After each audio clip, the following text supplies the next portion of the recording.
कई घंटों की यात्रा के बाद डिफेंस शिप आखिरकार चाइना के नेवल पोर्ट पर पहुंच गई। दोपहर हो चुकी थी जब जियांग फे ने बाकियों से विदा ली। मार्शल आर्ट्स अलायंस वाले लोग अपने अपने सेक्ट्स में लौटने की जल्दी में थे। ओल्ड मैन हाई और जियाओ गानमिंग को अलायंस के हेडक्वार्टर्स में रिपोर्ट करना था। हान तियन यू को भी कैपिटल जाना था ताकि जो कुछ हुआ वो सब बता सके। उन्होंने कुछ बातें बताई थीं, लेकिन कुछ चीजें सिर्फ आमने सामने ही समझाई जा सकती थीं। खासकर वो वाला हिस्सा जब जियांग फे ने 10 से ज्यादा म्यूटेंट्स को मार डाला और मेजर राइस एक्सपोर्टिंग कंट्री के 2 बड़े बैटल शिप्स को डुबा दिया। जियांग फे ही अकेला ऐसा व्यक्ति था जो जानता था कि म्यूटेंट्स ने लेवल 5 बायो ह्यूमंस बनाने की एबिलिटी हासिल कर ली है। बाकी सबको लग रहा था कि म्यूटेंट्स अब चुप नहीं बैठेंगे, इसलिए देश और मार्शल आर्ट्स अलायंस दोनों को आने वाली लड़ाई के लिए तुरंत तैयारियां शुरू करनी थी।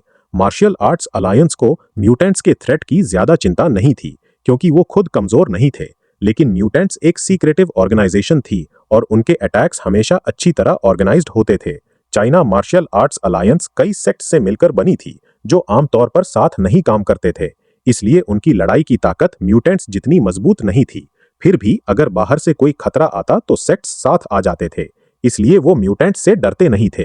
तुलना में चाइना देश के रूप में मेजर राइस एक्सपोर्टिंग कंट्री जितना मजबूत नहीं था। मेजर राइस एक्सपोर्टिंग कंट्री ने चाइना के खिलाफ कोई बड़ा कदम इसलिए नहीं उठाया था क्योंकि उनके पास न्यूक्लियर एनर्जी थी। अगर वो ज्यादा आगे बढ़ जाते तो चाइना उनके खिलाफ वॉर घोषित कर सकता था और न्यूक्लियर वेपन्स से हमला कर सकता था। फिर दोनों तरफ भारी नुकसान होता, इसलिए दोनों देशों के बीच हमेशा न्यूट्रल रिलेशनशिप रहा। अगर असली लड़ाई शुरू हो जाए तो चाइना को नुकसान ही होगा। इसी वजह से हान तियानयू बहुत परेशान था। उसे खुद देश के ऊपर वाले लोगों से मिलना था ताकि वो आने वाली लड़ाई के लिए तैयारियां शुरू कर सकें, जो कभी भी हो सकती थी। जियांग फे जानता था कि क्या हो रहा है, इसलिए उसने हान तियानयू को रोका नहीं। देश के लिए जल्दी तैयार होना अच्छा ही था। एक बार म्यूटेंट्स बायोटेक्नोलॉजी को पूरी तरह समझ लेंगे तो वो चाइना पर हमला जरूर शुरू करेंगे। जब सब चले गए और जियांग फे भी जाने की तैयारी कर रहा था, तभी कोई उसके सामने आकर खड़ा हो गया। जियांग फे ने पूछा, कुछ कहना है? सामने शांग गुआन की खड़ी थी। शांग गुआन की हमेशा की तरह ठंडी रही। तुम मुझ पर एक फेवर के कर्जदार हो, मानते हो? जियांग फे हंसा, हाँ हाँ मानता हूँ, कोई मदद चाहिए। हालांकि वो फेवर दबाव वाली स्थिति में मांगा गया था, लेकिन जियांग फे अपना वादा नहीं तोड़ने वाला था। शांग गुआन की ने सिर हिलाया, ठीक है। जियांग फे ने कहा, बोलो, अगर मदद कर सकूं तो पूरा जोर लगाऊंगा। उसने कोई एब्सोल्यूट वादा नहीं किया। शांग गुआन की ने नजरें फेर ली और बोली, मुझसे शादी करो। जियांग फे हैरान रह गया। उसे समझ नहीं आया ये कहां से आ गया। शांग गुआन की ने पक्के लहजे में दोहराया, मैं चाहती हूं कि तुम मुझसे शादी करो। जियांग फे ने आंखें घुमाई, नहीं, मतलब सिस्टर, ऐसे मजाक मत करो। अगर यांग चिंग ये बात कहती तो उसे ज्यादा हैरानी नहीं होती। आखिर वो दोनों सिस्टर्स पहले भी उसे शादी के लिए मजबूर करने की कोशिश कर चुकी थी। वो हमेशा अपना फायदा ढूंढती रहती थीं। लेकिन शांग गुआन की के मुंह से ये सुनकर जियांग फे को बहुत अजीब लगा। वो ऐसी लड़की नहीं लगती थी जो मजाक करे। शांग गुआन की बहुत सीरियस लग रही थी। मैं मजाक नहीं कर रही। जियांग फे लगभग हार मान चुका था। सिस्टर, तुम्हें क्या चाहिए? सीधा सीधा बता दो। थोड़ी देर चुप रहने के बाद शांग गुआन की बोली, मैं सोरिंग क्लाउड सेक्ट छोड़ना चाहती हूँ, लेकिन अगर मैं खुलेआम छोड़ दूं तो वो मुझे जरूर मार डालेंगे। सिर्फ एक ही तरीका है जिससे वो ऐसा नहीं करेंगे, वो ये है कि तुम मुझसे शादी कर लो। जियांग फे ने सिर हिलाया, ओह समझ गया। उसे शांग गुआन की बात समझ आ गई। एक लड़की के रूप में शांग गुआन की को बहुत छोटी उम्र से किलिंग रोबोट बनाकर ट्रेन किया गया था। उसने अनकही दर्द और तकलीफ झेली थी। बड़े होने के बाद सोरिंग क्लाउड सेक्ट ने उसे हथियार की तरह इस्तेमाल किया। अब वो इस जिंदगी से तंग आ चुकी थी और सेक्ट से भागना चाहती थी। लेकिन सोरिंग क्लाउड सेक्ट की ताकत को देखते हुए शांग गुआन की उनकी असैसिनेशन से नहीं बच सकती थी। इसलिए जब उसने जियांग फे से मुलाकात की और देखा कि वो कितना रहस्यमय है, तो उसका ध्यान उसी पर चला गया। जियांग फे के पास 2 लेवल 5 मेटा ह्यूमंस का बैकिंग था। अगर शांग गुआन की उसकी औरत बन जाती तो सोरिंग क्लाउड सेक्ट शायद उसे छोड़ दे, क्योंकि वो ज़्यूग शानजिन और फीनिक्स से डरते थे। शांग गुआनची ने धमकी दी, अगर तुम मुझसे शादी नहीं करोगे तो बेहतर है अभी मुझे मार डालो, नहीं तो मैंने जो कुछ देखा है सब सोरिंग क्लाउड सेक्ट के ऊपर वालों को बता दूंगी। तुम्हारे मिस्टीरियस स्पेशल स्टोरेज के बारे में भी बता दूंगी। हालांकि वो धमकी दे रही थी, लेकिन जियांग फे को लगा जैसे लड़की खुद मरना चाहती है। वो उसके लिए कोई थ्रेट नहीं थी, बल्कि वो उसे मजबूर कर रही थी कि वो उसे मार दे। जियांग फे ने कहा, जिंदगी और मौत की बात इतनी आसानी से मत करो, इतनी एक्सट्रीमिज्म की जरूरत नहीं। तुम्हें सिर्फ सोरिंग क्लाउड सेक्ट छोड़ना है ना, ये मेरे ऊपर छोड़ दो। उसे शांग गुआनची पर तरस आ रहा था। उस उम्र में उसे खुश और बेफिक्र होना चाहिए था, लेकिन सोरिंग क्लाउड सेक्ट ने उसे ठंडा खून वाला किलिंग मशीन बना दिया था। शांग गुआनची हैरान होकर बोली, तो क्या तुम मुझसे शादी करोगे? जियांग फेई ने जोर से सिर हिलाया। मुझे तुमसे शादी करने की क्या जरूरत? अगर हमारा रिश्ता करीबी हो तो सोरिंग क्लाउड सेक्ट तुम्हें छोड़ ही देगा, और तुम मुझे सच में पसंद भी नहीं करती, फिर शादी क्यों? शांग गुआनची ने जियांग फेई से शादी करने की बात कही थी, लेकिन वो यांग सिस्टर्स जैसी नहीं थी। उसका मकसद सिर्फ जियांग फेई का इस्तेमाल करके सोरिंग क्लाउड सेक्ट की हत्या से बचना था। शांग गुआनची ने पूछा, फिर तुम मेरी रक्षा कैसे करोगे? जियांग फेई हंसा, मेरी माँ को बेटी बहुत चाहिए, तुम उन्हें गॉड मदर बना लो, तुम मेरी गॉड सिस्टर बन जाओगी। उसकी माँ सच में लड़कियों को बहुत पसंद करती थी। साथ ही जियांग फेई अपने माता पिता के लिए एक बॉडीगार्ड भी ढूंढना चाहता था। शांग गुआनची इस काम के लिए काफी मजबूत थी और उसे लड़की पर तरस भी आ रहा था। वो चाहता था कि उसकी माँ की देखभाल और प्यार से वो थोड़ा फैमिली का एहसास कर सके। शांग गुआनची ने थोड़ी देर सोचा और बोली, ठीक है। दूसरी लड़कियों की तुलना में शांग गुआनची ज्यादा नाइव थी। उसका सिर्फ एक मकसद था, जियांग फेई पर डिपेंड करके जिंदा रहना। शादी करना हो या गॉड सिस्टर बनना, उसे फर्क नहीं पड़ता था, क्योंकि उसके मन में कोई और इरादा नहीं था। जियांग फेई ने सिर हिलाया, ठीक है, मेरे साथ चलो। उसने शांग गुआनची को उस हेलीकॉप्टर की तरफ ले गया जो हान तियानयू ने उसके घर पहुंचाने के लिए अरेंज किया था। हान तियानयू जा चुका था, लेकिन उसने किसी को भेज रखा था जो जियांग फेई को मंदा स्क्वायर वापस ले जाए। शाम होने वाली थी जब जियांग फेई और शांग गुआनची मंदा स्क्वायर पहुंचे। घर पहुंचते ही जियांग फेई ने देखा कि उसके माता पिता दोनों घर पर हैं, लेकिन सी तुयिंग नहीं थी। उसे लगा ये अच्छा ही है, शांग गुआनकी वाली बात उसे समझाने की जरूरत नहीं पड़ेगी। जियांग फेई ने अपने माता पिता को शांग गुआनकी के बारे में सब कुछ बता दिया। उसकी दयालु माँ ने शांग गुआनकी का हाथ पकड़ लिया और आंखों से आंसू बहने लगे। शांग गुआनकी समझ नहीं पा रही थी कैसे रिएक्ट करे। वो सिर्फ लोगों को मारने की ट्रेनिंग लेते हुए बड़ी हुई थी। किसी ने कभी उसके साथ इतनी काइंडनेस नहीं दिखाई थी।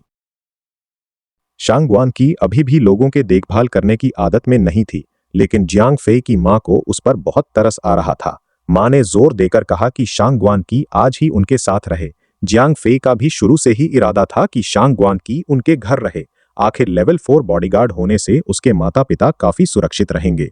खाना खाने के बाद जियांग फेई ने माता पिता से थोड़ी बातचीत की, फिर सी तुयिंग को कॉल करके बताया कि वो ठीक है।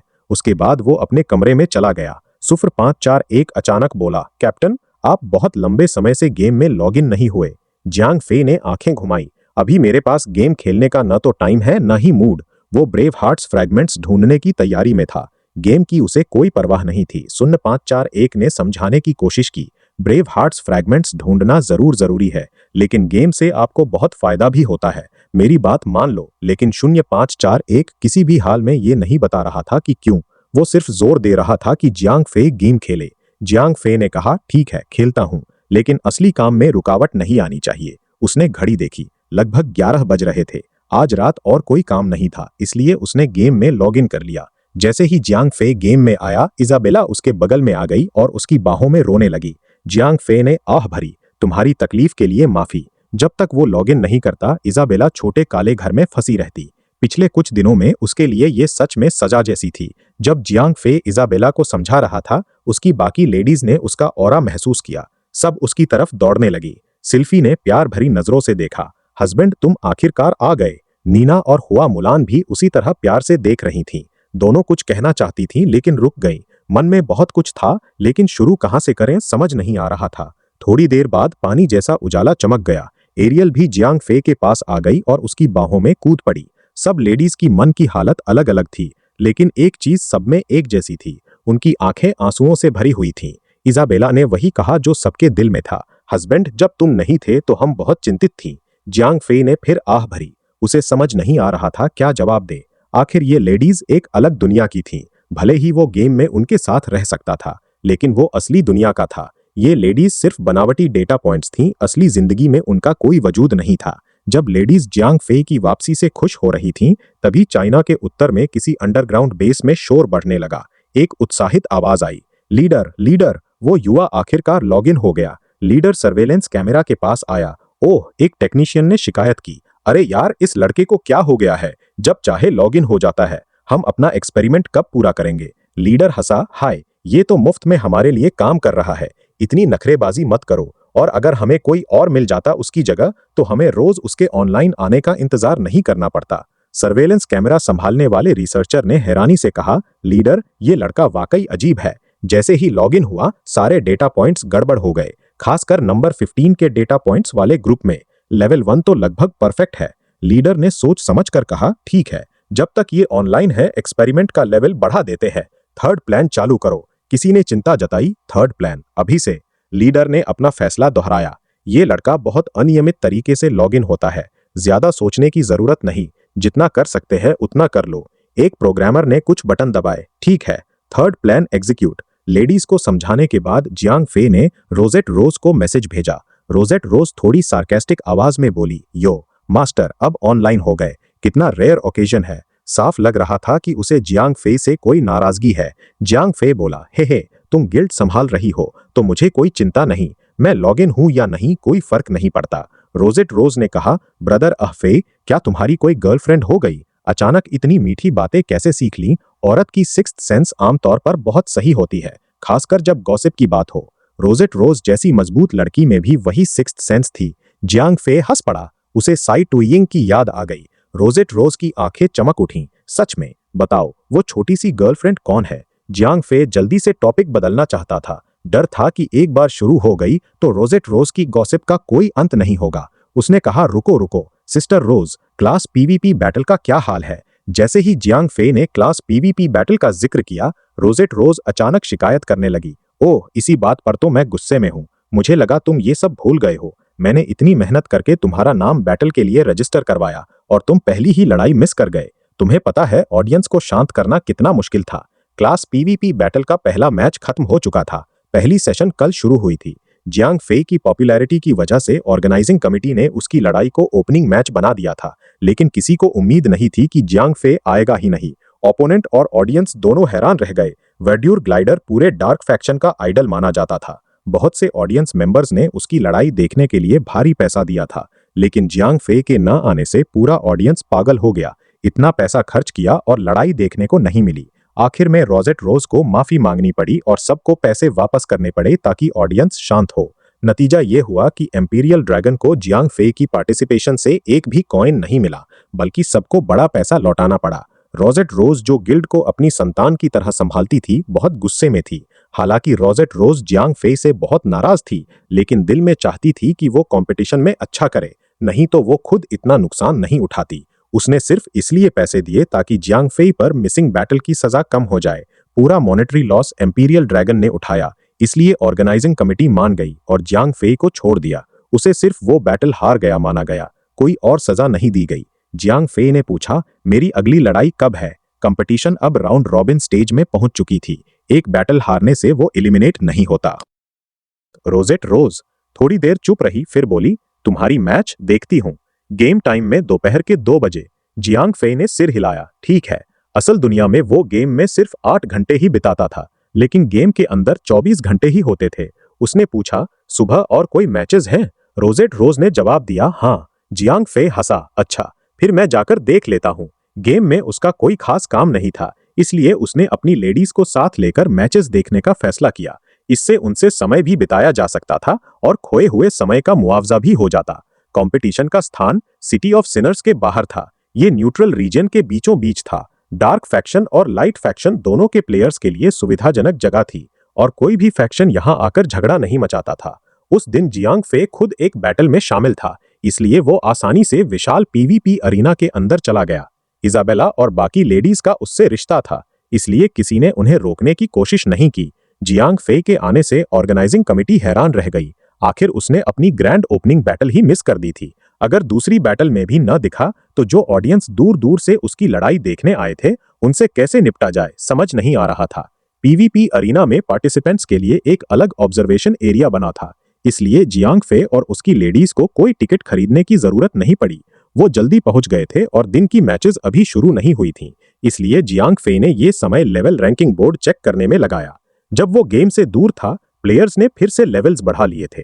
7 स्टार्स वॉरियर आगे था और पहले ग्रुप के प्लेयर्स लेवल 60 के पार पहुंच चुके थे। औसत प्लेयर लेवल 55 से ऊपर निकल चुका था।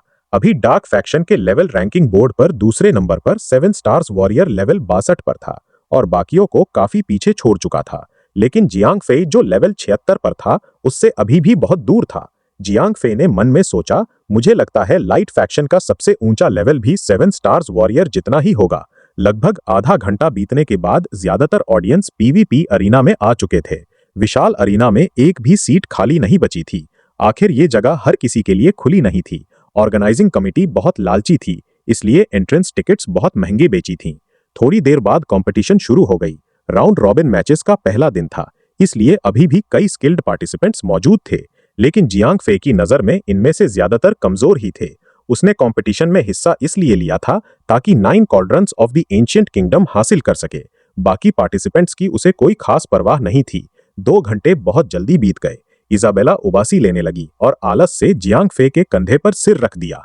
एरियल भी बोर होने लगी। हाँ, बिल्कुल बेकार है। हस्बैंड, चलो यहाँ से। लड़ाई लड़ने वाले प्लेयर्स एलीट टीयर के थे, लेकिन एरियल और बाकी लेडीज कम से कम लेवल 80 की हाई टीयर मास्टर्स थीं।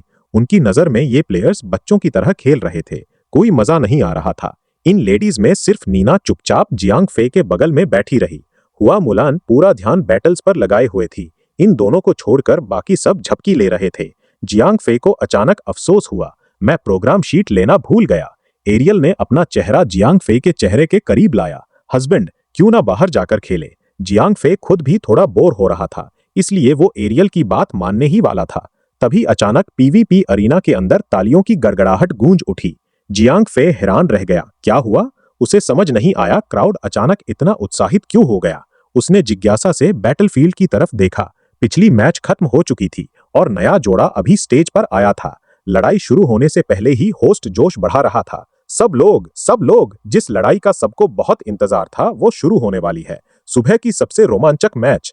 होस्ट ने अपने बाएं तरफ खड़े सुनहरे बालों वाले युवा को पकड़ा और परिचय शुरू किया। ये है लाइट फैक्शन के प्लेयर फ्री विल। आप में से बहुतों ने शायद इनके बारे में ज्यादा नहीं सुना होगा या नाम भी नहीं सुना होगा, लेकिन मैं बता दूं, अगर इस सीजन की कंपटीशन का चैंपियन कोई मैजिशियन बना तो वो बिना शक फ्री विल ही होगा।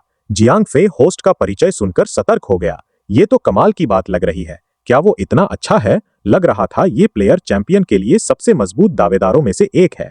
होस्ट बोला, कुछ लोग पूछ सकते हैं फ्री विल में इतना खास क्या है। मैं बताता हूँ, ये अपने ही लेवल के लीडर को 1 सेकंड में मार सकता है। क्या लगता है कमाल नहीं है? होस्ट की बात खत्म होते ही क्राउड पागल हो गया। Free will, free will, free will, free will, free will, free will, free will. Players अपने समर्थित पार्टिसिपेंट के लिए जोर जोर से चीख रहे थे। उसी समय जियांग फेई मन में सोच रहा था, अगर कोई मैजिशियन लेवल 60 के लीडर को 1 सेकंड में मार सकता है तो उसका मैजिक अटैक कम से कम 5 लाख के आसपास होना चाहिए। किसी प्लेयर के पास 5 लाख मैजिक अटैक होने का सिर्फ एक ही मतलब हो सकता था, उसने कॉल्ड्रन ऑफ इंटेलिजेंस हासिल कर लिया होगा, जो उसकी इंटेलिजेंस 1 लाख बढ़ा देता है। होस्ट ने अपने दाएं तरफ न्यूट्रल फैक्शन के बीस्टमैन प्लेयर का परिचय शुरू किया। मेरे दाएं तरफ वाले प्लेयर भी बहुत काबिल है, लेकिन जियांग फेई अब ध्यान नहीं दे रहा था। उसकी पूरी नजर फ्री विल पर टिकी हुई थी। उसने मन में सोचा, लगता है आज यहाँ आने का समय बर्बाद नहीं गया। हालांकि आज वो इस लड़के से नहीं लड़ेगा, लेकिन उसने फ्री विल का चेहरा दिमाग में बिठा लिया था। चाहे पीवीपी बैटल में मिले या पीवीपी अरीना के बाहर, जियांग फेई उसकी कॉल्ड्रन ऑफ इंटेलिजेंस जरूर छीन लेगा। आगे की लड़ाई में कोई खास सरप्राइज नहीं था। 1 लाख इंटेलिजेंस पॉइंट्स की मदद से मैजिशियन का मैजिक शील्ड ओपोनेंट को पागल कर रहा था। फ्री विल अगर खड़ा भी रहता तो ओपोनेंट उसे नुकसान नहीं पहुंचा सकता था, और मैजिशियंस ज्यादातर रेंज्ड अटैक्स पर डिपेंड करते थे। फ्री विल की अच्छी बात यह थी कि उसका स्वभाव बहुत मिलनसार था। उसने ओपोनेंट पर तुरंत हमला नहीं किया, पहले ओपोनेंट को मौका दिया। जब ओपोनेंट अपने सारे स्किल्स इस्तेमाल कर चुका, तब फ्री विल ने एक ही मैजिक स्पेल से जीत हासिल कर ली। इस तरह उसने बीस्टमैन प्लेयर को अपनी स्किल्स दिखाने का मौका दिया और फिर अरीना छोड़ दिया। राउंड रॉबिन कंपटीशन का नियम यह था कि पार्टिसिपेंट तभी जीतता जब 3 में से 2 मैचेस जीत ले, लेकिन बीस्टमैन प्लेयर जानता था कि फ्री विल उससे काफी मजबूत है, इसलिए उसने दूसरी मैच शुरू होने से पहले ही फॉरफिट कर दी। फ्री विल बिना किसी परेशानी के विजयी हो गया। सुबह की कॉम्पिटिशंस यहीं खत्म हो गई। जियांग फेई अपनी लेडीज के साथ अरीना छोड़ने ही वाला था कि ऑर्गेनाइजिंग कमेटी ने किसी को भेजा और याद दिलाया कि दोपहर की बैटल के लिए लेट मत होना। जियांग फेई की दोपहर की मैच 2 बजे थी। ये दोपहर की पहली मैच थी, इसलिए ऑर्गेनाइजिंग कमेटी को डर था कि कहीं जियांग फेई लेट ना हो जाए। अगर वो फिर न दिखा तो ऑडियंस को काबू करना मुश्किल हो जाएगा। जियांग फेई अपनी लेडीज के साथ थोड़ा घूमने निकल गया। करीब 1 बजे वो वापस पीवीपी अरीना पहुंच गया। ऑर्गेनाइजिंग कमेटी ने देखा कि जियांग फे समय से पहले आ गया है तो उन्हें आखिरकार राहत मिली। जल्दी ही दोपहर की पहली बैटल शुरू हो गई। अब जियांग फे की बारी थी चमकने की। वर्ड्यूर ग्लाइडर, वर्ड्यूर ग्लाइडर। जैसे ही जियांग फे स्टेज पर चढ़ा, पूरा पीवीपी अरीना पागल हो गया। आखिर ऑडियंस में डार्क फैक्शन के प्लेयर्स 2/3 से ज्यादा थे, इसलिए ज्यादातर ऑडियंस जियांग फे के फैंस ही थे। जब से जियांग फे ने सेंट को अपनी तरफ खींचा और ये बात सार्वजनिक हुई, वो डार्क फैक्शन का हीरो बन गया था, इसलिए उसके फैंस की संख्या काफी बढ़ गई थी। बहुत से प्रोफेशनल प्लेयर्स को जियांग फे की पॉपुलैरिटी से जलन होती थी। होस्ट ने सच्चाई ही कही। मुझे लगता है इस पार्टिसिपेंट का कोई परिचय देने की जरूरत नहीं। ये है एक और अद्वितीय वर्ड्यूर ग्लाइडर, डार्क फैक्शन में नंबर 1 और पूरे गेम में भी नंबर 1। अगर आपने वर्ड्यूर ग्लाइडर का नाम नहीं सुना तो या तो आपने डॉन लाइट अभी अभी शुरू की है या फिर आप कुएं में रह रहे हैं। जियांग फे ने डॉन लाइट में कई चौंकाने वाले कारनामे किए थे। सबसे बड़े 2 कारनामे थे लाइट की सेंट को अपनी तरफ लाना और इंफॉर्मेशन रिलीज को समय से पहले शुरू करवाना। वर्ड्यूर glider, I love you. वर्ड्यूर glider, हम हमेशा तुम्हारा साथ देंगे। स्टेज के नीचे फैंस की चीखें सुनकर जियांग फे को बहुत अच्छा लगा। आखिर हर किसी को गर्व का एहसास होता है। ध्यान के केंद्र में रहना और सुपरस्टार की तरह पूजा जाना सच में कमाल का फीलिंग देता है। होस्ट ने जियांग फे के ओपोनेंट का परिचय शुरू किया। हमारे दूसरे पार्टिसिपेंट लाइट फैक्शन से हैं। ये भी एक बहुत काबिल प्रोफेशनल प्लेयर है। जियांग फे ने बैटलफील्ड पर अपने ओपोनेंट को देखा। लाइट फैक्शन का ये राइडर काफी अच्छी तरह इक्विप्ड था। उसके पास पूरा लेवल 50 का सेट था। प्लेयर लेवल 60 तक पहुंच चुका था और प्लेयर्स में डेफिनेटली एलीट था। लेकिन दुर्भाग्य से ये युवा बदकिस्मत था। उसके पास 9 कॉल्ड्रंस ऑफ द एंशिएंट किंगडम जैसा कोई ट्रेजर नहीं था, इसलिए वो जियांग फे के एक भी हिट को बर्दाश्त नहीं कर पाया।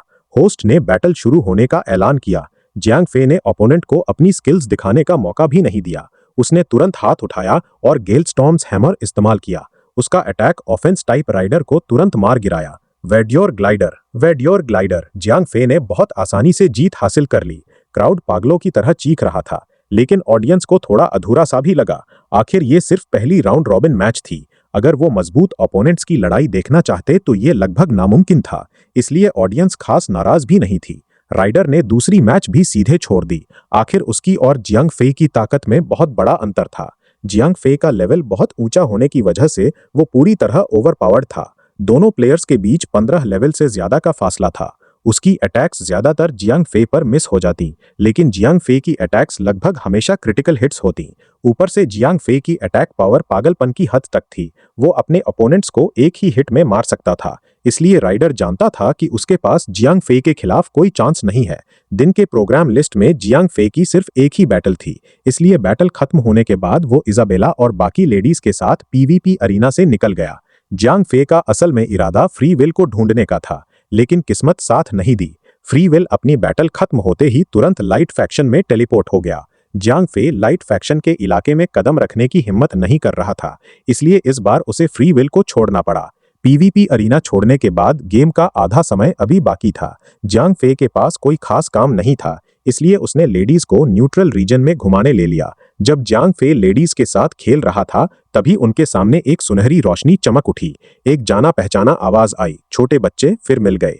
जियांग फे ने देखा कौन है तो आंखें घुमा ली। अरे यार, फिर तुम। सामने सुनहरे बालों वाला युवा कोई और नहीं, ड्रैगन गॉड बेनेट स्ट्राज ही था। ड्रैगन गॉड हंसा, हा युवा, क्योंकि हमारी जिंदगियां किस्मत से बंधी हुई हैं। जियांग फे सावधानी से बोला, इस बार तुम्हें क्या चाहिए? उसके पीछे खड़ी लेडीज भी ड्रैगन गॉड को नाराजगी भरी नजरों से देख रही थी। लेडीज ड्रैगन गॉड से नफरत इसलिए करती थीं क्योंकि उन्हें छोटी उम्र से ही उससे सावधान रहने की शिक्षा दी गई थी, और वो ये भी जानती थीं कि ये आदमी जियांग फे के पास लेडीज लाता रहता है, इसलिए किसी की भी ड्रैगन गॉड के लिए अच्छी राय नहीं थी। अगर ड्रैगन गॉड की डरावनी ताकत न होती और वो इजाबेला की रेस का आधा लीडर न होता तो इजाबेला बहुत पहले उस पर पलट जाती। ड्रैगन गॉड हंसा, हा, बेशक तुम्हें ढूंढने का मतलब सिर्फ अच्छी बातें ही हो सकता है।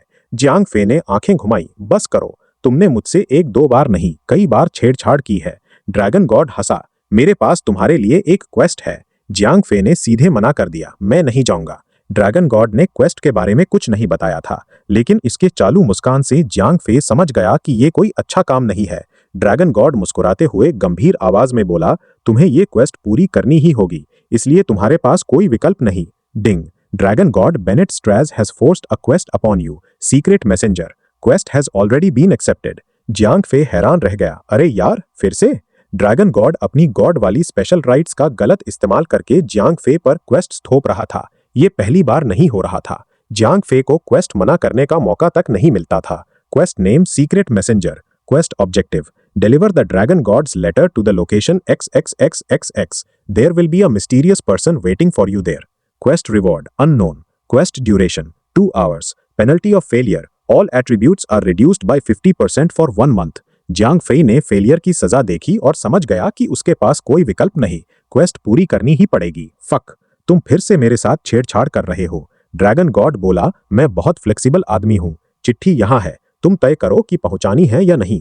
क्वेस्ट पहले ही थोप दी गई थी, इसलिए ड्रैगन गॉड को कोई जल्दी नहीं थी। जियांग फेई गुस्से में बोला, अगर तुम फीमेल ड्रैगन होते तो मैं तुम्हें अभी मार डालता। हिंट में दिखाई गई जगह बहुत दूर थी, उसे पूरे 2 घंटे की यात्रा में भागना पड़ेगा। ड्रैगन गॉड चालू मुस्कान के साथ हंसा। मैं सलाह देता हूं कि तुम अभी निकल जाओ। अगर लेट हो गए तो जियांग फे के पास कोई चारा नहीं था। उसने सारी लेडीज को घर भेज दिया। आखिर इतनी सारी लेडीज उसके जुवेनाइल स्काई ग्लाइडिंग ड्रैगन पर बैठेंगी तो उसकी उड़ान की रफ्तार प्रभावित हो जाएगी। लेडीज के चले जाने की पुष्टि करने के बाद जियांग फे इजाबेला को साथ लेकर निकल पड़ा। क्वेस्ट की जगह सिटी ऑफ सिनर्स से बहुत दूर थी, लगभग न्यूट्रल रीजन और लाइट फैक्शन के इलाके की सीमा पर ही थी। आमतौर पर जियांग फे ऐसी जगह जाने से कतराता। लाइट फैक्शन के बहुत करीब थी। अगर कोई high tier light faction member मिल जाए तो भागने का भी मौका नहीं मिलेगा। लेकिन ड्रैगन गॉड की क्वेस्ट फेल होने पर सजा बहुत भारी थी। जियांग फे के एट्रीब्यूट्स 1 महीने के लिए आधे हो जाएंगे और ये वो बर्दाश्त नहीं कर सकता था। इसलिए उसे मजबूरन जान जोखिम में डालकर लाइट फैक्शन की सीमा के करीब जाना पड़ा। 1.5 घंटे की लंबी उड़ान के बाद जियांग फे क्वेस्ट की समय सीमा खत्म होने से पहले जगह पहुंच गया।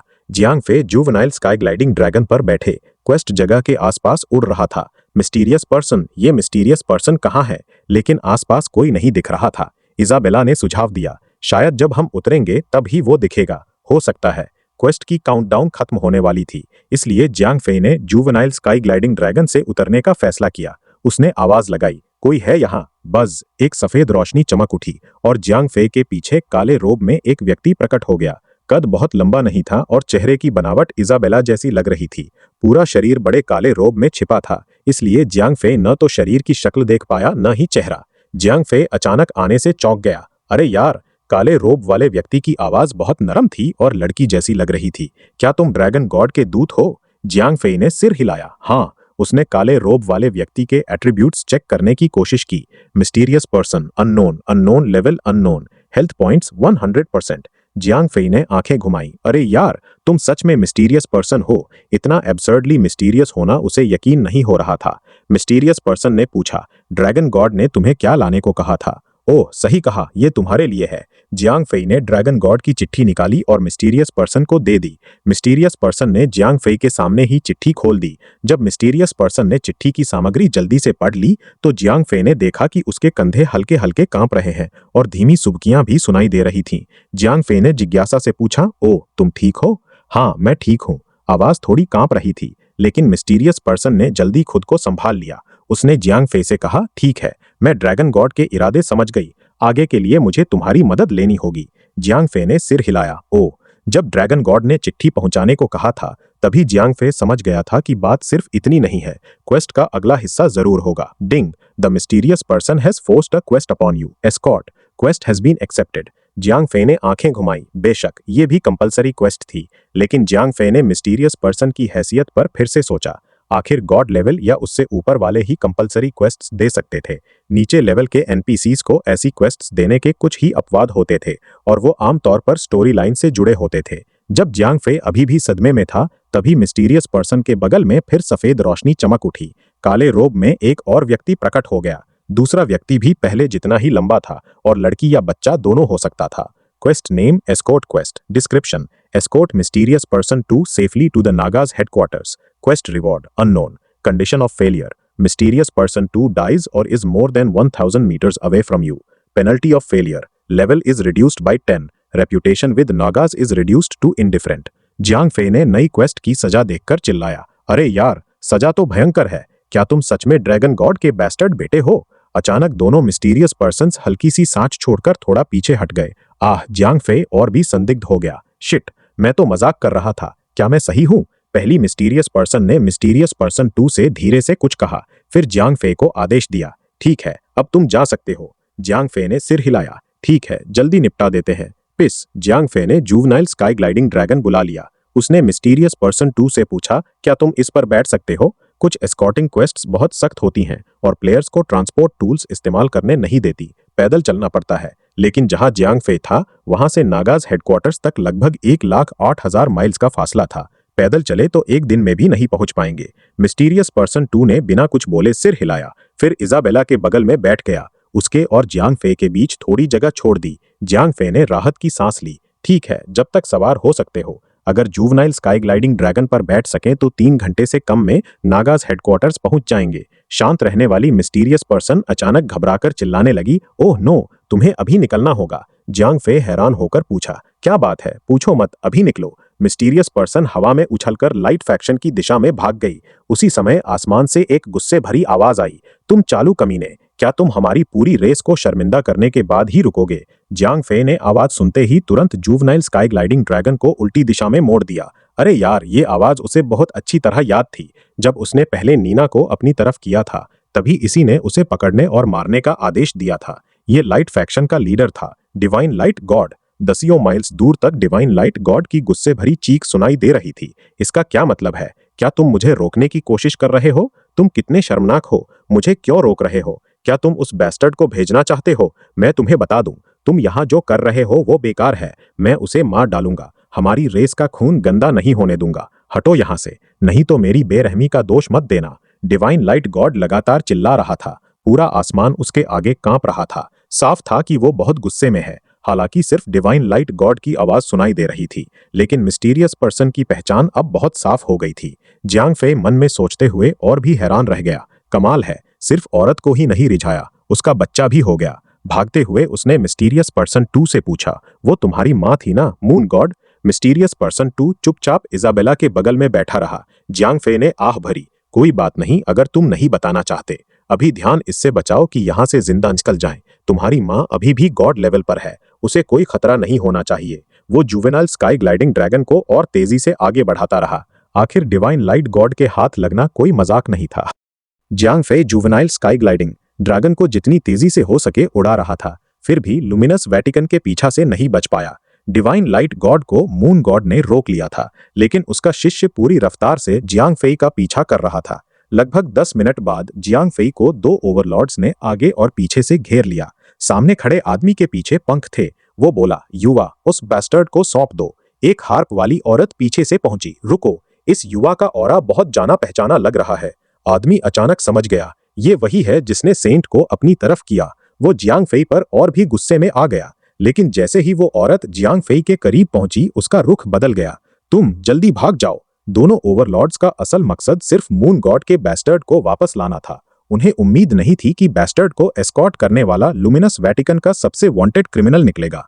पुरुष ओवरलॉर्ड की आंखें गुस्से से लाल हो गई थीं, लेकिन पीछे वाली महिला ओवरलॉर्ड पर जियांग फे के रोमियो टाइटल का असर हो गया था। करीब आने पर उसकी रेप्यूटेशन फ्रेंडली हो गई, लेकिन सिर्फ फ्रेंडली रेप्यूटेशन इतना काफी नहीं था कि वो डिवाइन लाइट गॉड से गद्दारी कर दे। इसलिए वो अपने साथी के खिलाफ जियांग फे के लिए नहीं लड़ेगी। ज्यादा से ज्यादा वो जियांग फे पर हमला नहीं करेगी। वो हमला नहीं करेगी, लेकिन पुरुष ओवरलॉर्ड अभी भी जियांग फे से काफी ताकतवर था। दोनों के बीच फासला इतना बड़ा था कि जियांग फे जानता था नेफिलिम स्टेट में बदलने के बाद भी वो ओवरलॉर्ड को नहीं हरा सकता। जियांग फे पूरी तरह घबरा गया। अरे यार, अब क्या करूं? ये न्यूट्रल फैक्शन का इलाका है, डार्क फैक्शन से मदद बुलाने का समय नहीं बचा। उसने बेबसी से चिल्लाया, भागो, और मुड़कर भागने लगा। उसे पता था ओवरलॉर्ड के खिलाफ कोई चांस नहीं है। अच्छी बात यह थी कि महिला ओवरलॉर्ड ने उसे छोड़ने का फैसला कर लिया था, इसलिए जियांग फे ने बिना किसी हिचकिचाहट के भागने का फैसला किया। लेकिन जुवेनाइल स्काई ग्लाइडिंग ड्रैगन की रफ्तार ओवरलॉर्ड से मुकाबला नहीं कर सकती थी। थोड़ी देर में ही पुरुष ओवरलॉर्ड उन्हें पकड़ लिया। इस बार पुरुष ओवरलॉर्ड ने कोई रहम नहीं दिखाई, तुरंत हमला शुरू कर दिया। मरो, तुम कमीने नेफिलिम्स। जियांग फे की भौहें सिकुड़ गईं। अरे यार, अब भागना मुमकिन नहीं था, इसलिए वो मुड़ा और लड़ाई के लिए तैयार हो गया। क्लैक! बैंगनी बिजली की कड़क के साथ जियांग फे तुरंत नेफिलिम स्टेट में बदल गया। ओवरलॉर्ड के खिलाफ उसे पूरा जोर लगाना ही पड़ेगा। आर्घ! ड्रैगन की दहाड़ के साथ इजाबेला अपनी सबसे ताकतवर नागा स्टेट में बदल गई। विशाल नागा बनने के बाद इजाबेला ने पुरुष ओवरलॉर्ड पर ड्रैगन्स ब्रेथ दाग दी। पुरुष ओवरलॉर्ड हंसा, हम्फ, छोटी मोटी तरकीबें। उसने हाथ हिलाकर इजाबेला के ड्रैगन्स ब्रेथ को उड़ा दिया। इजाबेला में बहुत पोटेंशियल था, लेकिन वो जियांग फेई की पेट बनने के बाद लेवल 70 के आसपास सीमित हो गई थी। लेवल 98 के ओवरलॉर्ड के लिए वो काफी मजबूत नहीं थी। बस पानी जैसी रोशनी चमक उठी और एरियल जियांग फेई के बगल में आ गई। जियांग फेई हैरान रह गया, तुम यहाँ कैसे? एरियल करीब लेवल 80 की हाई टियर लॉर्ड थी, लेकिन ओवरलॉर्ड के लिए अभी भी कमजोर थी। एरियल चिंतित होकर बोली, हस्बैंड, मुझे लगा कुछ गड़बड़ है, सोचा तुम्हें खतरा हो सकता है, इसलिए मदद के लिए दौड़ आई। जियांग फेई ने कड़वी मुस्कान दी, हाय, तुम मेरी मदद नहीं कर सकती। एरियल के आने से सिर्फ उसकी अपनी जान खतरे में पड़ गई थी। जियांग फेई प्लेयर था, मरने पर सिर्फ कुछ इक्विपमेंट खोएगा, क्वेस्ट फेल होने पर शायद 10 लेवल्स घट जाएं, लेकिन एरियल के लिए बात अलग थी। वो दूसरे प्लेयर्स की तरह रिवाइव नहीं हो सकती थी, और एरियल इजाबेला जैसी भी नहीं थी। इजाबेला जियांग फेई की पेट थी, इसलिए रिवाइव हो सकती थी। एरियल मरने के बाद पूरी तरह गायब हो जाएगी। जियांग फेई की महिलाओं में सिर्फ सिल्फी और नीना ओवरलॉर्ड्स थीं, लेकिन उन दोनों में एरियल जैसी टेलीपोर्ट की एबिलिटी नहीं थी। जब तक वो पहुंचे तब तक उन्हें सिर्फ जियांग फेई की लाश मिलेगी। नागा स्टेट में बदली इजाबेला ने प्यार भरी नजरों से देखा, हस्बैंड, तुम पहले चले जाओ, मैं इसे रोके रखती हूँ। फिर वो दृढ़ता से लुमिनस वेटिकन के पुरुष ओवरलॉर्ड पर टूट पड़ी। एरियल ने अपनी मैजिक स्टाफ घुमाई, सिस्टर बेला, मैं तुम्हारी मदद करती हूँ, और वो भी दौड़ पड़ी। जब जियांग फेई ने दोनों महिलाओं को आगे बढ़ते देखा तो मन बना लिया, फक ये, अगर मरना है तो यही मरूंगा। वो आदमी था आखिर, दो महिलाओं को अपने लिए लड़ने देकर भाग नहीं सकता था। आर्ग, बूम, मरो। जियांग फेई और दोनों महिलाओं ने पुरुष ओवरलॉर्ड पर हमला बोल दिया। ड्रैगन की दहाड़, मैजिक ब्लास्ट्स और जियांग फेई के गेल स्टॉर्म्स हैमर की आवाजें पूरे बैटलफील्ड में गूंज उठीं। पुरुष ओवरलॉर्ड गुस्से से चिल्लाया, चींटियों का झुंड, मेरे रास्ते से हटो। जियांग फेई और बाकियों के सारे अटैक्स ऐसे ही गायब हो गए। पुरुष ओवरलॉर्ड का विशाल मैजिक शील्ड इजाबेला के ड्रैगन्स ब्रेथ और एरियल के मैजिक अटैक्स से पूरी तरह बचा रहा था। उनके अटैक्स ने ओवरलॉर्ड को एक भी नुकसान नहीं पहुंचाया, लेकिन जियांग फेई के नेफिलिम स्टेट वाले कियोटिक अटैक्स उसके शील्ड को इग्नोर कर सकते थे। इसलिए जियांग फेई का गेल स्टॉर्क्स हैमर ओवरलॉर्ड के चेहरे पर लग गया। बिजली की ताकत से उसकी कुछ भौहें भी जल गईं। पुरुष ओवरलॉर्ड और भी गुस्से में आ गया, तुम कमीने चींटियां, तुम्हारा समय खत्म। जियांग फेई ने 60,000 से ज्यादा डैमेज पहुंचाया था, लेकिन ओवरलॉर्ड के लिए यह नगण्य था। जियांग फेई के अटैक्स ने उसे सिर्फ और गुस्सा दिलाया। कमजोरों के एक झुंड से घायल होना शर्मनाक था। ओवरलॉर्ड ने फिर से जियांग फेई पर नजरें गड़ा दी। उसकी दोनों आंखों में चमकीली नीली लौ जल रही थी। पुरुष ओवरलॉर्ड गुस्से से चिल्लाया, जजमेंट ऑफ द क्रॉस। एक पवित्र क्रॉस जियांग फेई पर टूट पड़ा। आह, जियांग फेई के पास डॉज करने का समय भी नहीं मिला। ओवरलॉर्ड का अटैक इतना तेज था कि वो रिएक्शन नहीं दे पाया। डिंग, एक रोशनी चमकी और जियांग फेई का शैडो बैरियर सक्रिय होकर एक बार अटैक को रोक लिया। जियांग फेई ने राहत की सांस ली। अच्छी बात है, शैडो बैरियर सक्रिय हो गया। अगर ये होली आइटम न होता तो शायद वो तुरंत मर जाता। पुरुष ओवरलॉर्ड गुस्से से चिल्लाया, होली आइटम? हम्फ, क्या तुम सबके पास होली आइटम्स है? और उसने दूसरी तरफ खड़ी एरियल पर सुनहरी तलवार घुमा दी। जियांग फेई घबरा गया जब उसने देखा ओवरलॉर्ड अचानक एरियल पर अटैक करने को मुड़ गया। नहीं, एरियल के पास मैजिक शील्ड था, लेकिन वो सिर्फ लेवल 80 के आसपास थी। ऊपर से हाई टियर लॉर्ड भर, इतने स्ट्रॉन्ग ओवरलॉर्ड के खिलाफ उसका कोई चांस नहीं था। बूम, होली स्वॉर्ड एरियल के मैजिक शील्ड पर गिरा और उसका शील्ड तुरंत टूट गया। एरियल बुरी तरह चोटिल होकर कई फीट दूर जा गिरी। जब जियांग फेई ने देखा ओवरलॉर्ड अभी भी एरियल पर टूट रहा है, तो वो तुरंत उसके आगे आ खड़ा हुआ। कमीने, बैंग, दूसरा अटैक उन पर गिरने ही वाला था। डिवाइन शील्ड, इस बार जियांग फेई रेडी था। उसने सीधे अपना इनविंसिबल स्टेट ऑन कर दिया, फिर पागलों की तरह ओवरलॉर्ड पर गेल स्टॉर्म्स हैमर हमले करने लगा। ओवरलॉर्ड गुस्से में बोला, हुम्फ, देखता हूं कितनी देर तुम इनविंसिबल रह सकते हो। जियांग फेई के अटैक्स ओपोनेंट की डिफेंस को इग्नोर कर सकते थे, इसलिए ओवरलॉर्ड को मजबूरन डैमेज सहना पड़ रहा था। हेल्थ पॉइंट्स बहुत कम घटे थे, लेकिन खुलेआम अटैक होने से वो और भी एंग्री हो गया। बूम, जियांग फेई के अटैक्स एक के बाद एक लग रहे थे। भले ही वो इनविंसिबल था, लेकिन ये लिमिटेड टाइम के लिए ही था। इनविंसिबल स्टेट खत्म होते ही वो ओवरलॉर्ड के अटैक्स नहीं झेल पाएगा। एरियल उस समय बुरी तरह इंजर्ड हो चुकी थी, वो हिल भी नहीं सकती थी। अगर जियांग फेई चला जाता तो आने वाला डैमेज उसे तुरंत मार डालता। वो बोली, हस्बैंड, अब मेरी चिंता मत करो, भाग जाओ। जियांग फेई बोला, चिंता मत करो, जब तक मैं जिंदा हूं तुम्हें कुछ नहीं होगा। अब वो उसे छोड़कर नहीं जा सकता था। एरियल के आंसू रुकने का नाम नहीं ले रहे थे। My love. दूसरी तरफ इजाबेला ने जब देखा जियांग फेई और एरियल मुसीबत में है, तो उसे और कुछ समझ नहीं आया। उसने तुरंत ओवरलॉर्ड के ऊपर एक स्पेल शुरू कर दी। ओवरलॉर्ड हंसा, हुम्फ, क्या तुम्हें लगता है नागा ब्लड होने की वजह से मैं तुम्हें नहीं मारूंगा? ड्रैकोनियन फॉरबिडन स्पेल की पावर काफी खतरनाक होती है। ओवरलॉर्ड भी उसे लाइटली नहीं लेता। इसलिए जब उसने देखा इजाबेला उसके सिर के ऊपर ड्रैकोनियन फॉरबिडन स्पेल डाल रही है, तो उसने तुरंत होली लाइट अटैक से उस पर हमला कर दिया। बूम! इजाबेला स्पेल के बीच में ही लग गई। बैंग! जोरदार कोलिजन की आवाज के साथ नागा स्टेट वाली इजाबेला जमीन पर गिर पड़ी। जियांग फे की आंखों में दर्द था। बेला! सभी लेडीज में इजाबेला उसके सबसे करीब थी। उसके लिए उसकी फीलिंग्स सी टूइंग से भी ज्यादा थीं। स्प्लर्ट! मुंह से खून फूट निकला। इजाबेला नागा स्टेट से वापस ह्यूमन फॉर्म में आ गई। उसका चेस्ट बुरी तरह डैमेज लग रहा था। वो लगातार खून खास रही थी और खून में मांस के टुकड़े भी दिख रहे थे। बस! सुनहरी लाइट चमक उठी और डिवाइन शील्ड का इफेक्ट खत्म होने लगा। एरियल ने अपनी सारी स्ट्रेंथ लगाकर जियांग फे को धक्का दिया। हस्बैंड, रास्ते से हटो! लेकिन जियांग फे नहीं हिला। वो उसके आगे खड़ा रहा। ओवरलॉर्ड जोर से चिल्लाया, तुम सब मर जाओ, और फिर से होली लाइट इस्तेमाल किया। डिंग! जियांग फे के बॉडी में चमक उठी। उसका शैडो बैरियर फिर एक्टिवेट हो गया। लेकिन ये आज का लास्ट चांस था, क्योंकि ये दिन में सिर्फ 3 बार यूज हो सकता था। चाइना के किसी अंडरग्राउंड बेस में किसी की एक्साइटेड आवाज आई, लीडर जल्दी आओ, थर्ड प्लान काम कर रहा है। लीडर सर्वेलेंस फुटेज के पास आया। क्या सच में? स्क्रीन पर डिसऑर्डर्ड स्टैटिस्टिक्स दिख रहे थे। दूसरों के लिए ये सिर्फ मेस्ड अप डेटा था, लेकिन अंडरग्राउंड बेस वालों के लिए ये दूसरी दुनिया का गेटवे था। थर्ड प्लान चलाने वाले रिसर्चर ने एक्साइटेडली कहा, लीडर देखो, नंबर 15 और नंबर 35 दोनों में तेजी से फ्लक्चुएशंस आ रहे हैं। दोनों डेटा ग्रुप्स टारगेट के करीब पहुंचने वाले हैं। लीडर की आंखों में चमक आई। ठीक है, एक्सपेरिमेंट का लेवल बढ़ा दो। उस समय वो अपने ड्रीम्स से एक स्टेप दूर था। एक बार सक्सीड हो गया तो उसका नाम हिस्ट्री में लिख जाएगा। जियांग फे ने अपना तीसरा और फाइनल शैडो बैरियर इस्तेमाल कर लिया था। कमीने! बस! मिस्टीरियस पर्सन 2 के बॉडी में सुनहरी लाइट चमकने लगी। जियांग फे के चेहरे पर होप की किरण दौड़ गई। क्या स्टोरी लाइन एक्टिवेट हो गई? उसने जो कुछ सोच सकता था सब यूज कर लिया था। अगर स्टोरी लाइन की कोई और अरेंजमेंट न हुई तो वो और उसकी दोनों लेडीज जरूर मर जाएंगे। बस! और तेज लाइट चमकी। मिस्टीरियस पर्सन 2 के बॉडी की सुनहरी लाइट अचानक दब गई। उसके बाद मिस्टीरियस पर्सन 2 चुपचाप खड़ा रहा और जियांग फे व बाकियों की फाइट देखता रहा। कोई और रिएक्शन नहीं दी। जियांग फे पागल हो रहा था। अरे यार, इसका क्या मतलब है? उसे पता नहीं था कि जो स्टोरी लाइन एक्टिवेट होनी चाहिए थी उसे जबरदस्ती रोक दिया गया है। लाइट फैक्शन के ओवरलॉर्ड ने अटैक जारी रखा। मरो! बैंग!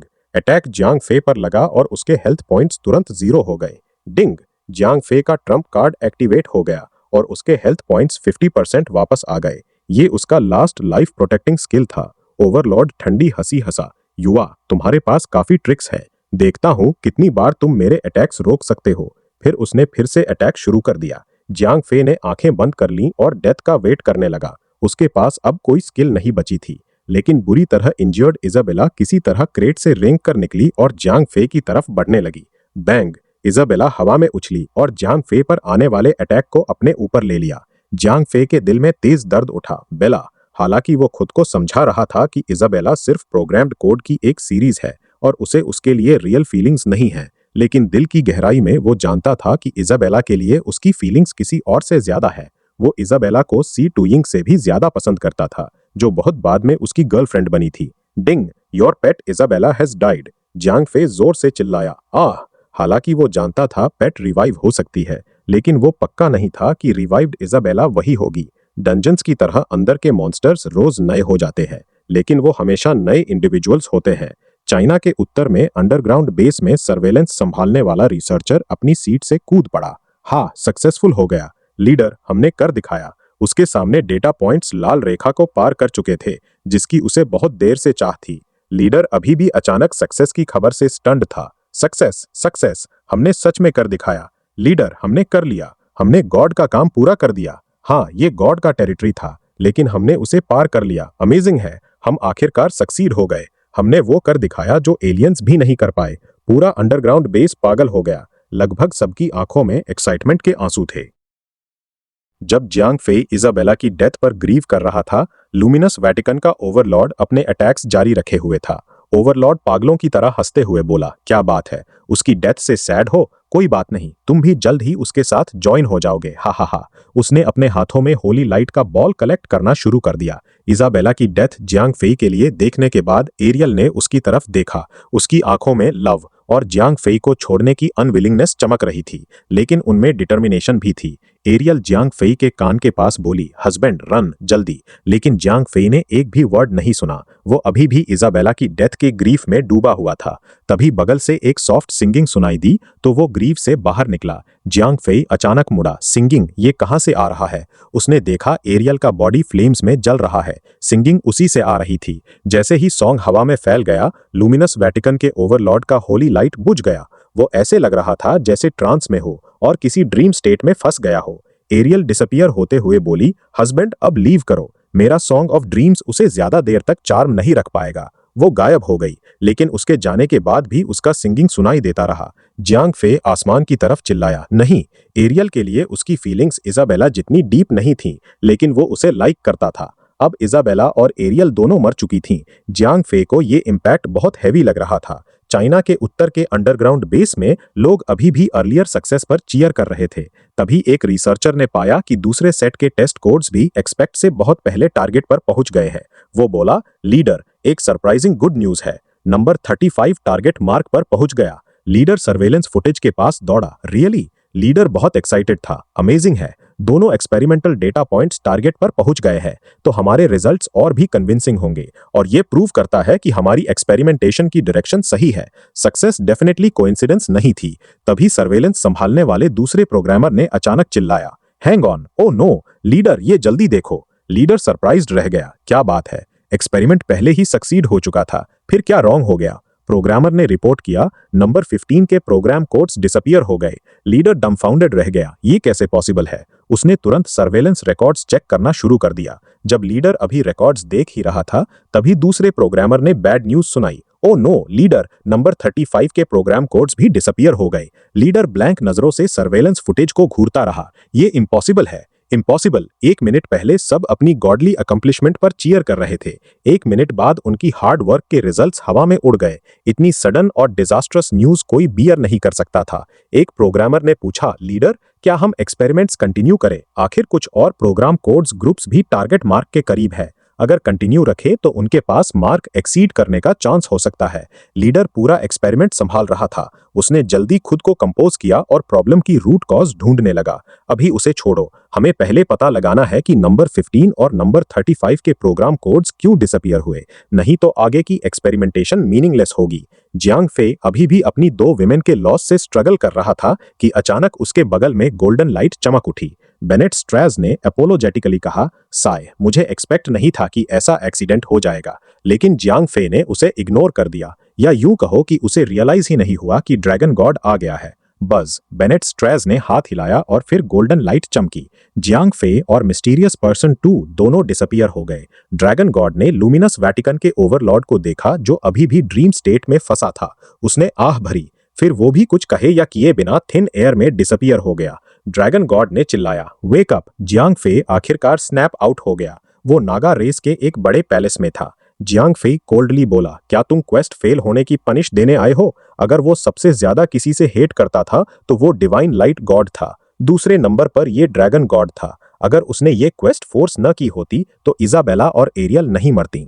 ड्रैगन गॉड ने बहुत सॉरी फील किया। ये सच में एक्सीडेंट था। मैं पहले से प्रिपेयर था बैटल में डिसेंड करने के लिए, लेकिन अचानक किसी चीज ने मुझे स्टॉप कर दिया। जब मैं रश किया तो बहुत लेट हो चुकी थी। उसने जियांग फे को कुछ बेनिफिट्स देने के लिए क्वेस्ट फोर्स की थी, लेकिन उसे एक्सपेक्ट नहीं था कि बात इतनी गलत हो जाएगी। ड्रैगन गॉड का प्लान ओरिजिनली फ्लॉलेस था। उसने पहले से एक्सपेक्ट किया था कि लुमिनस वेटिकन जियांग फे के पीछे ट्रूप्स भेजेगी, लेकिन जो पर्सन जियांग फे एस्कॉर्ट कर रहा था वो उसका सन था, इसलिए वो जब चाहे बैटल में डिसेंड कर सकता था। वो किसी भी मोमेंट जियांग फे के बगल में अपीयर हो सकता था, इसलिए थ्योरी में कोई डेंजर नहीं होना चाहिए था।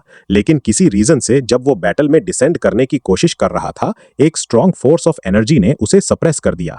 एंड में इसी वजह से इजाबेला और एरियल दोनों मर गई। जियांग फे कोल्डली बोला, जब तुम पनिश देने नहीं आए हो तो मुझे यहां से सेंड कर दो, फिर कभी मेरे सामने मत आना। अगर इजाबेला के रिवाइव होने का वेट न करना होता तो जियांग फे तुरंत गेम से लॉग आउट कर जाता। पेट्स को रिवाइव होने में टाइम लगता है।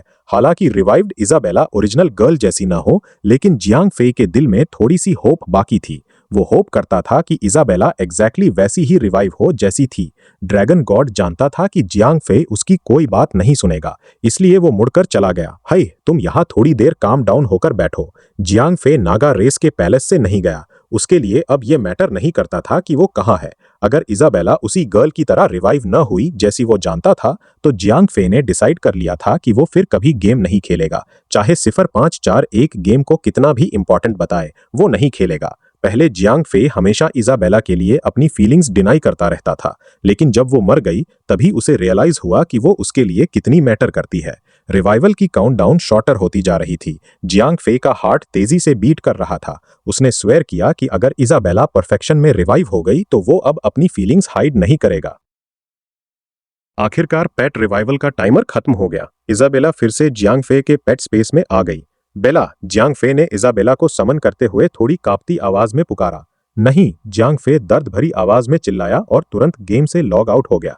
जियांग फे ने जो इजाबेला को समन किया था, उसकी आवाज और मुस्कान पहले जैसी ही थी, लेकिन चेहरा बिल्कुल बेजान था। वो बाकी प्लेयर्स के पेट्स की तरह रोबोट की तरह बोल रही थी। गेम से बाहर आकर जियांग फे अपने बिस्तर के पास चुपचाप बैठ गया। अभी भी रात के काफी देर के घंटे थे। कैप्टन पूंछ 4-1 ने आवाज लगाई। जियांग फे चुप रहा। कैप्टन, क्या तुम अभी भी गेम वाली उन 2 लड़कियों के लिए दुखी हो? पूंछ 4-1 ने पूछा। जियांग फे फिर चुप रहा। दरअसल वो मरी नहीं है। पूंछ 4-1 ने बात जारी रखी।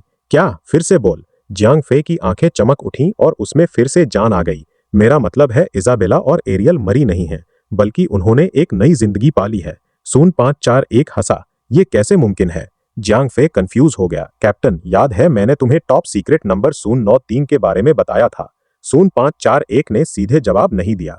हाँ याद है, तुमने कहा था कि मेरे पास अभी उतनी कैपेबिलिटी नहीं है। जियांग फे ने कंफ्यूज होकर पूछा।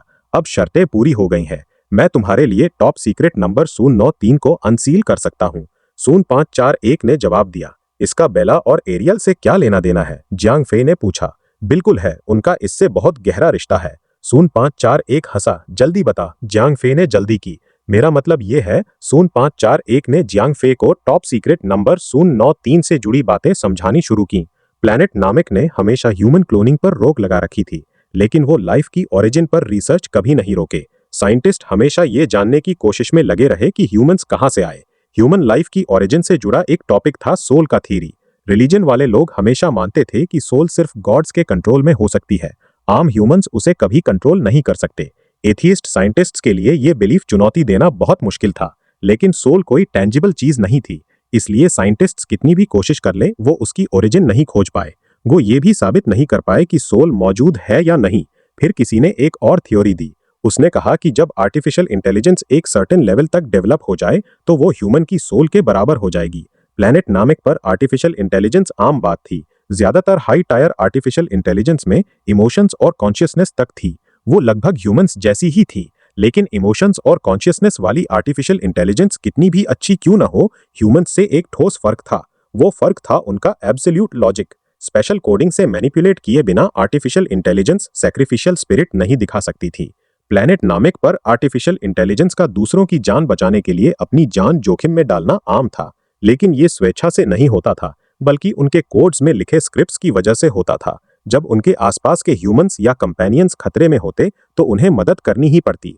कोडिंग की लिमिटेशन की वजह से आर्टिफिशियल इंटेलिजेंस को ऐसा बिहेव करना पड़ता था। बिना लिमिटेशन के उनका एब्सोल्यूट लॉजिक उन्हें सेविंग की कॉस्ट्स और बेनिफिट्स कैलकुलेट करने पर मजबूर करता। अगर उन्हें लगता कि खुद को नुकसान होगा तो वो सेल्फ प्रोटेक्शन मैकेनिज्म की वजह से दूसरे को नुकसान होने देते, मदद नहीं करते। आर्टिफिशियल इंटेलिजेंस में इमोशनल थॉट्स लाने और सैक्रिफिशियल स्पिरिट डेवलप करने के लिए प्लैनेट नामिक के साइंटिस्ट्स ने बहुत मेहनत की, लेकिन वो फेल हो गए। आखिर में रिलीजियस पार्टीज के विरोध की वजह से साइंटिस्ट्स को आर्टिफिशियल इंटेलिजेंस को ह्यूमंस में इवॉल्व करने का थ्योरी छोड़ना पड़ा।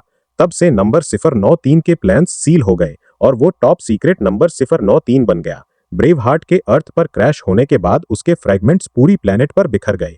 चाइना की एक कंपनी ने संयोग से एक फ्रैगमेंट हासिल कर लिया।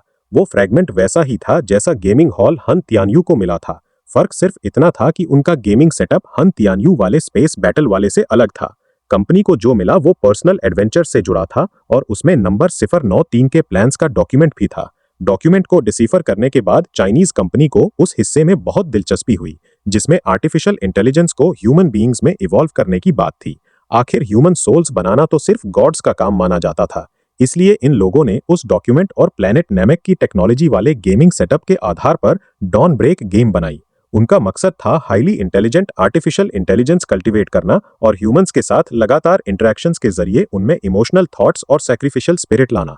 शुरुआत में उनका एक्सपेरिमेंट अच्छा नहीं चला क्योंकि प्लेयर्स और इन आर्टिफिशियल इंटेलिजेंस के बीच इंटरेक्शंस बहुत कम थे। सब तब बदला जब जियांग फे ने गलती से रोमियो का टाइटल हासिल कर लिया और बहुत सारी फीमेल्स उस पर इन्फैचुएटेड हो गईं। उसके बाद इंटरैक्शंस बहुत बढ़ गए। इमोशनल थॉट का सबसे साफ रूप मेल्स और फीमेल्स के बीच रोमांस में दिखता था। इसलिए जियांग फे के आने से फीमेल्स में इमोशनल थॉट बहुत तेजी से डेवलप हुई, खासकर इजाबेला में, जो आसानी से जेलस हो जाती थी। आखिर में दोनों लड़कियों ने जियांग फे को बचाने के लिए खुद को कुर्बान कर दिया। मतलब उन्होंने एवोल्यूशन का फाइनल स्टेज हासिल कर लिया। असल में प्लान ये था कि रिसर्चर्स दोनों फीमेल्स के प्रोग्राम कोड्स अलग से एक्सट्रैक्ट करके आगे इन्वेस्टिगेट करें, लेकिन 0541 ने पहले से ही प्लान बना रखा था और उनके पहले दोनों के प्रोग्राम कोड्स चुरा लिए। तुमने उनके प्रोग्राम कोड्स क्यों चुराए? जियांग फे ने पूछा। याद है मैंने तुम्हें उस बड़े फायदे की बात कही थी? 0541 हंसा। हाँ? जियांग फे हैरान रह गया। कैप्टन, अभी तुम्हारी सबसे बड़ी समस्या ये है कि म्यूटेंट्स ने बायोटेक्नोलॉजी हासिल कर ली है ना? 0541 ने अचानक टॉपिक बदल दिया। हाँ, जियांग फे ने सिर हिलाया। तुम 10 हजारों हाई टियर बायो ह्यूमंस का सामना कैसे करोगे? 0541 ने पूछा। ये जियांग फे हिचकिचाया। म्यूटेंट्स के बनाए बायो ह्यूमंस जापानीज वाले जितने ज्यादा नहीं थे, लेकिन वो ज्यादातर हाई टियर बायो ह्यूमंस पैदा करते थे जिनकी बैटल पावर और भी खतरनाक थी। इसलिए मैं सजेस्ट करता हूं कि तुम बायो ह्यूमंस से लड़ो, 0541 ने कहा। Bio humans? जियांग फे के दिल में कुछ न चाहते हुए भी खटका। बिल्कुल, मैं सस्ते वाले इस्तेमाल करने की बात नहीं कर रहा। हमने बायो एक्सपेरिमेंटल लेबोरेटरी हासिल कर लिया है। उसके अंदर पूरा बायोटेक्नोलॉजी सेट है। सही बायो सैंपल मिल जाए तो मैं अकेले लेवल 4 और यहां तक कि लेवल 5 बायो ह्यूमंस बना सकता हूं। नई क्लोन बॉडी में खुद की कॉन्शियसनेस नहीं होगी, लेकिन अगर तुम्हारे पास कुछ नए इवॉल्व हुए मैन मेड सोल्स हो जो तुम्हारे प्रति पूरी तरह लॉयल हो तो। क्या तुम्हारा मतलब इजाबेला के लिए रियल वर्ल्ड में बॉडी बनाना है? जियांग फे ने पूछा। उसने पहले भी ये सोचा था, लेकिन 0541 से कहने की हिम्मत नहीं की क्योंकि वो इजाबेला के लिए अपनी फीलिंग्स छिपा रहा था। उसे हमेशा लगता था कि वो सिर्फ वर्चुअल कोड्स की एक सीरीज है, लेकिन इजाबेला की डेथ के बाद जियांग फे का मन खुल गया। अब वो इजाबेला के लिए अपनी फीलिंग्स फेस करने को तैयार था और उसे एक्सेप्ट भी करना चाहता था। बाकी एनपीसी गर्ल्स और साई टूइंग को कैसे समझाएगा, ये अभी उसने नहीं सोचा था। जियांग फे के नेचर के हिसाब से वो इन बातों को जितना हो सके टालने की कोशिश करता। हाँ बिल्कुल, उनके लिए बॉडी बनाना असल में बहुत आसान है। अगर तुम उनके लिए नॉर्मल ह्यूमन बॉडीज बनवाना चाहो तो मैं अभी कर सकता हूँ। अब जब बायो एक्सपेरिमेंटल लेबोरेटरी और मेडिकल बे मेरे कब्जे में है तो ये मेरे लिए बच्चों का खेल है। लेकिन अगर तुम चाहो कि उनकी बैटल पावर स्ट्रांग हो ताकि रियल वर्ल्ड में तुम्हारी मदद कर सके तो थोड़ी ज्यादा मेहनत लगेगी, 0541 ने कहा। मुझे क्या करना होगा? जियांग फे ने पूछा। जब उसने इजाबेला को रियल वर्ल्ड में रिवाइव करने का फैसला कर लिया था तो स्वाभाविक रूप से उसे सबसे अच्छी बॉडी देना चाहता था। 2 इंपॉर्टेंट चीजें हैं, पहली एनर्जी, दूसरी बायो सैंपल, 0541 ने कहा। फिर से एनर्जी। जियांग फे ने चेहरा ढक लिया। 0541 के मुंह से यही सुनने से वो सबसे ज्यादा डरता था। हाँ कैप्टन, सोचो तो, चाहे हम लेवल 4 मेटा ह्यूमंस बनाएं या लेवल 5 मेटा ह्यूमंस, उनके बॉडीज में एनर्जी होती है जो हवा में से नहीं आ सकती। स्वाभाविक रूप से अंदर भरने के लिए बड़ी मात्रा में एनर्जी चाहिए और प्रोसेस में जितनी एनर्जी खर्च होगी वो भी सोचो। इसलिए हमारे पास एनर्जी का बड़ा स्टॉक होना जरूरी है, 0541 ने कहा। और बायो सैंपल? जियांग फे ने पूछा। सच कहूं तो हाई टियर लेवल 4 से नीचे का बायो ह्यूमन बनाने के लिए हमें बायो सैंपल की जरूरत नहीं, बस पर्याप्त एनर्जी हो तो मैं तुरंत बना सकता हूं। लेकिन अगर तुम और स्ट्रॉन्ग मेटा ह्यूमन बनवाना चाहते हो तो हमें फाउंडेशन के लिए किसी स्ट्रॉन्ग बायो क्रीचर के जीन की जरूरत होगी, 0541 ने जवाब दिया। कितना स्ट्रॉन्ग होना चाहिए? जियांग फे ने दिलचस्पी से पूछा। एक लेवल 5 एलियन बीस्ट, 0541 ने कहा। शिट, मुझे लेवल 5 एलियन बीस्ट कहां से मिलेगा? और मिल भी जाए तो उसे हराऊं कैसे? जियांग फे ने आंखें घुमाई। लेवल 5 एलियन बीस्ट का ट्रेस? अभी हमारे पास 2 के ट्रेसेस है। एग्जैक्ट लोकेशन नहीं पता लेकिन अच्छा अंदाजा है, 0541 ने कहा। ये 2 लेवल 5 एलियन बीस्ट्स कहां से आए? जियांग फे ने पूछा। कैप्टन भूल गए क्या? कुछ दिन पहले मार्शियल आर्ट अलायंस और म्यूटेंट्स ब्रदरहुड ने टोक्यो के गार्डियन बीस्ट को घेर लिया था। 0541 ने इशारा किया। ओ सही, जियांग फे ने सिर हिलाया, लेकिन अभी भी उसे 0541 की बात पूरी तरह समझ नहीं आई। कैप्टन, मुझे पूरा लेवल 5 एलियन बीस्ट का बॉडी लाने की जरूरत नहीं, मुझे सिर्फ उसका सैंपल चाहिए, मतलब मुट्ठी जितना मांस काफी है पिनिकल लेवल 4 बायो ह्यूमन बनाने के लिए। अगर तुम्हें बाह जितना मांस मिल जाए तो मैं लेवल 5 बायो ह्यूमन भी बना सकता हूँ। इसलिए कोई फर्क नहीं पड़ता कि मार्शल आर्ट अलायंस और म्यूटेंट्स ब्रदरहुड ने गार्डियन बीस्ट को मार दिया या बुरी तरह घायल कर दिया। बस लड़ाई में उसका कुछ मांस बचा रह जाए तो मेरे लिए काफी है। 0541 हंसा। ओ, जियांग फेई के दिल में खुशी की लहर दौड़ गई। अगर 0541 सच कह रहा था तो वो कोशिश करने को तैयार था। आखिर लेवल 5 एलियन बीस्ट का बॉडी बहुत बड़ा होता है। लड़ाई में बड़े बड़े मांस के टुकड़े गिरना आम बात है। दूसरे लेवल 5 एलियन बीस्ट का ठिकाना क्या है? जियांग फेई ने फिर पूछा। कैप्टन, याद है तुमने पहले समुद्र के नीचे जिस वॉइड मैंटा को मारा था? 0541 ने उल्टा सवाल किया। हाँ याद है, वो तो सिर्फ लेवल 4 था ना? जियांग फेई ने कंफ्यूज होकर पूछा। बेटा लेवल 4 है, बाप का क्या? 0541 हंसा। मतलब तुम? जियांग फेई अंदाजा लगा सकता था कि 0541 क्या कहना चाह रहा है। हाँ बिल्कुल, पुराना वॉइड मानता कहीं मलयन स्ट्रेट्स में छिपा होना चाहिए, लेकिन मैं सजेस्ट करता हूं कि तुम टोक्यो के गार्डियन बीस्ट से शुरू करो। पुराने वॉइड मानता को छोड़ देना ही बेहतर रहेगा, 0541 ने कहा। बुलशिट, मुझे ये बताने की जरूरत है क्या? जियांग फेई ने आंखें घुमाई। टोक्यो का गार्डियन बीस्ट मरा हो या बुरी तरह घायल, उसका खतरा तो कम हो ही चुका था और जियांग फेई को उससे लड़ना भी नहीं था, बस लड़ाई में बचा हुआ मांस ढूंढना था। नहीं तो चाइनास के लेवल 5 एक्सपर्ट से बात करके बैटल लूट में से कुछ मांग लेना। ये सब under water level 5 alien beast को चैलेंज करने से कहीं ज्यादा सुरक्षित तरीके थे। जियांग फेई ने 0541 से और थोड़ी बात की। असल में उसे इजाबेला और एरियल को रिवाइव करने का पूरा प्रोसेस पता चल गया। जियांग फेई के सामने दो समस्याएं थीं। पहली 0541 के लिए एनर्जी, दूसरी लेवल 5 एलियन बीस्ट का मांस। एनर्जी। जियांग फेई परेशान था। म्यूटेंट्स से तो उसका रिश्ता पूरी तरह खराब हो चुका था। उनसे यूरेनियम ओर्स मिलना नामुमकिन था और यूरोपियन वेटिकन की हालत भी अच्छी नहीं थी। म्यूटेंट्स के धमकाने के बाद वो शायद जियांग फेई को यूरेनियम ओर्स देने से इनकार कर दें। इसलिए अभी जियांग फेई का सबसे अर्जेंट काम था ब्रेव हार्ट का इंजन रूम ढूंढना। एक बार जियांग फेई को ब्रेव हार्ट का इंजन रूम मिल जाए तो बाकी सारी समस्याएं अपने आप हल हो जाएंगी। फिर उसे कभी एनर्जी की कमी की चिंता नहीं करनी पड़ेगी। लेकिन ब्रेव हार्ट का इंजन रूम ढूंढने से पहले जियांग फेई को लेवल 5 एक्सपर्ट्स के बैटलफील्ड पर जाना था। उसे ये पता लगाना था कि लेवल 5 एलियन बीस्ट का कोई मांस मिल सकता है या नहीं। आखिर लड़ाई करीब 10 दिन पहले हुई थी और देर हुई तो मांस अपनी वाइटैलिटी खो सकता था। तब उसकी सारी कोशिश बेकार चली जाएगी। बेशक अगर इस स्कैवेंजर हंट में कुछ काम का न मिला तो जियांग फेई को चाइनास के उन लेवल 5 एक्सपर्ट से एलियन बीस्ट का मांस मांगने की कोशिश करनी पड़ेगी जो लड़ाई में शामिल थे। आखिर लेवल 5 एलियन बीस्ट का मांस दूसरे लेवल 5 एक्सपर्ट्स के लिए भी यूजफुल था। उन्होंने जरूर कुछ मांस बैटल लूट के तौर पर इकट्ठा किया होगा। जियांग फेई को तो बस छोटे मोटे टुकड़े चाहिए थे जिन्हें वो शायद ज्यादा वैल्यू भी न देते हों। ये सब सोचते हुए जियांग फेई ने जल्द से जल्द निकलने का फैसला किया। सूरज निकलते ही वो अपने पेरेंट्स से विदाई ले लेगा। उसे डर था कि और देर हुई तो मांस की विटैलिटी और कम हो जाएगी, और सबसे बड़ी बात, साई तुयिंग से मुलाकात हो गई तो खुद को कैसे समझाएगा। जब शांग गुआन की जियांग फेई के साथ रहने आई थी तब भी सी तुयिंग को समझाने में मुश्किल हुई थी। ऊपर से इजाबेला और एरियल की रिवाइवल का प्लान, और आगे और भी एनपीसी लेडीज बायो ह्यूमंस बनकर आएंगी। इसलिए जियांग फेई सी तुयिंग से मिलने से बहुत घबरा रहा था। जो वो कर रहा था उसके लिए उसे बहुत गिल्ट महसूस हो रहा था। जियांग फेई ने 0541 से प्लान की और डिटेल्स डिस्कस की। तभी आसमान धीरे धीरे उजाला होने लगा। जल्दी ही जियांग फेई के पेरेंट्स भी जाग गए। शांग गुआन की अभी भी इस तरह की साधारण जिंदगी के लिए पूरी तरह रेडी नहीं थी। जियांग फेई की मां का इतना प्यार और गर्मी भी उसे थोड़ा अजीब लग रहा था, लेकिन जियांग फेई देख सकता था कि शांग गुआन की इस शांति भरी जिंदगी का मजा ले रही है और उससे भी ज्यादा उसकी मां का बेटी जैसा प्यार और देखभाल।